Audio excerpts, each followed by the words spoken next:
Salut la compagnie, c'est Jules Melon et aujourd'hui dans un procédé critique, je vais vous parler d'un film américain sorti en 1982 et que je découvre sur le tard.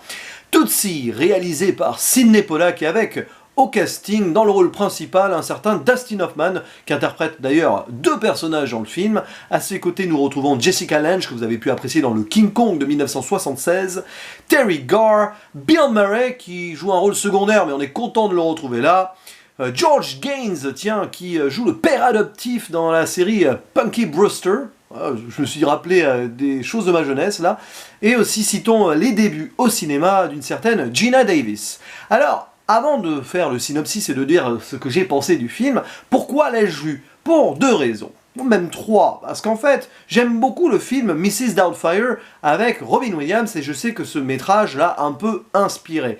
Et d'ailleurs, récemment, l'ami Nico Ciné a fait une rétrocritique de Mrs. Doubtfire, je vous invite à aller la regarder. Et aussi, récemment, David de Film Talker en a parlé dans ses films à voir pendant le confinement, un peu feel good. Et voilà, par truchement, j'ai eu envie de me lancer dans le visionnage de ce Tootsie qui raconte l'histoire en fait d'un acteur qui s'appelle Michael Dorsey, joué par Dustin Hoffman, qui a du mal à avoir un rôle. Et un beau jour, il entend qu'une série télé a besoin d'une femme. Il va d'abord accompagner sa meilleure amie qui s'appelle Sandy, jouée par Terry Garr, afin qu'elle ait le rôle, mais elle se fait recaler. Et il se dit, pourquoi pas tenter moi-même ma chance? Ok, en se déguisant en femme, eh oui. Et c'est là qu'on peut faire le parallèle avec Mrs. Doubtfire, où le personnage de Robin Williams se déguise en femme, non pas pour trouver du travail, quoique si aussi, d'une manière ou d'une autre, mais surtout pour se rapprocher de ses enfants après un divorce. Là, donc, Michael se grime en Dorothy Michaels, c'est marrant parce qu'il s'appelle Michael Dorsey, et il se transforme en Dorothy Michaels. Vous l'avez l'idée ici? Et il va obtenir ce rôle dans une série télé, un petit peu soap, etc.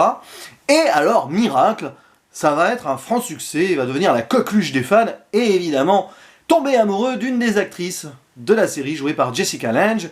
Sauf que ça va être compliqué, vous imaginez bien, hein, l'amour impossible. Et en plus, des hommes vont tomber amoureux de lui en femme, quiproquo sur quiproquo, vous avez compris. Il s'agit ici d'une comédie romantique, un petit peu satirique sur le plan social, que je trouve franchement plutôt réussie, oui.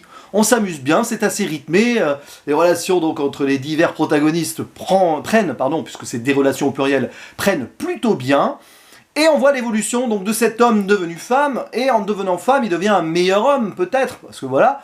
Quoique là, c'est peut-être aussi l'un des petits écueils du film, c'est que j'attendais peut-être plus de profondeur sur le côté progressiste des choses. Alors oui, c'est quand même un métrage qui est dans l'air de son temps, début des années 80. La libération des femmes s'est faite dans un second temps peu avant aux États-Unis. Donc c'est un film qui a une caution féministe qui montre quand même la souffrance d'être une femme d'une certaine manière, notamment à travers le personnage donc de Julie, joué par Jessica Lange, qui ne sait pas trop où elle en est. Elle est un petit peu, on va dire, pas maltraitée, mais pas bien traitée pour autant par son petit ami qui va souvent voir à droite et à gauche, elle s'en rend plus ou moins compte, elle est un petit peu malheureuse là-dessus.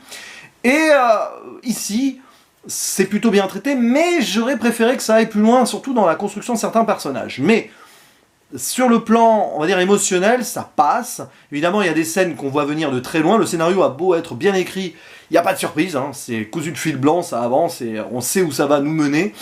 Mais ce qui est intéressant dans ce film, au-delà de tout ça, donc au-delà même peut-être de ce côté New Wave of Feminism de la fin des années 70, début 80 aux États-Unis, c'est la performance extraordinaire de Dustin Hoffman, qui a toujours été un de mes acteurs préférés, je l'aime vraiment, vraiment beaucoup. Mais là, il se sublime. Pas forcément quand il est homme, bon, voilà, mais alors quand il se transforme en femme, c'est brillant, et on comprend pourquoi personne ne voit le poteau rose et que tout le monde continue à n'y voir que du feu jusqu'au bout, pratiquement.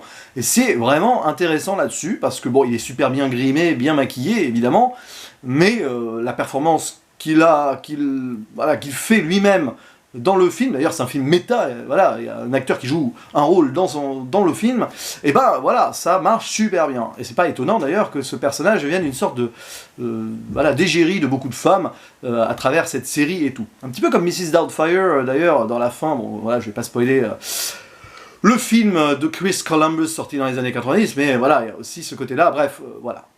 je vous invite à voir Mrs. Doubtfire si vous ne l'avez pas encore fait, parce que c'est un indispensable. Peut-être que j'en parlerai bientôt aussi, allez savoir.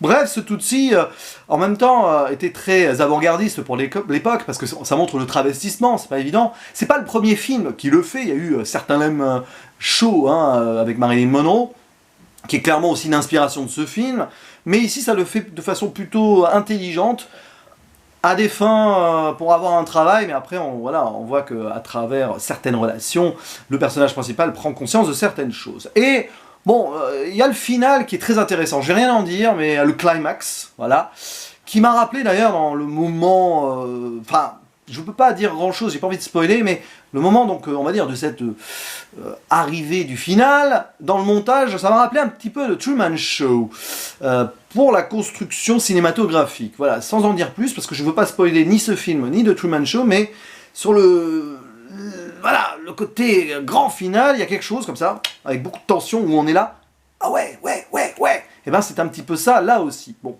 c'est difficile de dire ça sans expliquer pourquoi, mais bon, voilà, avec des changements de plan, bien sûr, divers personnages qui réagissent à ce qui se passe, voilà, c'est ça qui m'a rappelé le Truman Show. Bref, Tootsie, c'est un bon film, un vrai bon film. Je vais pas aller plus haut que 7 sur 10, parce que, donc, je l'ai dit, certains personnages sonnent un peu vains, il aurait mérité d'avoir plus de profondeur sur le côté satire sociale, peut-être, même si c'est là.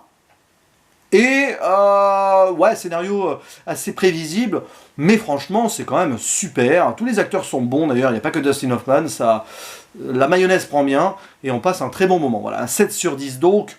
Et j'ai allé à très bien sur Captain Watch, parce que ce genre de film-là a quelque chose de pierre angulaire, on le sent.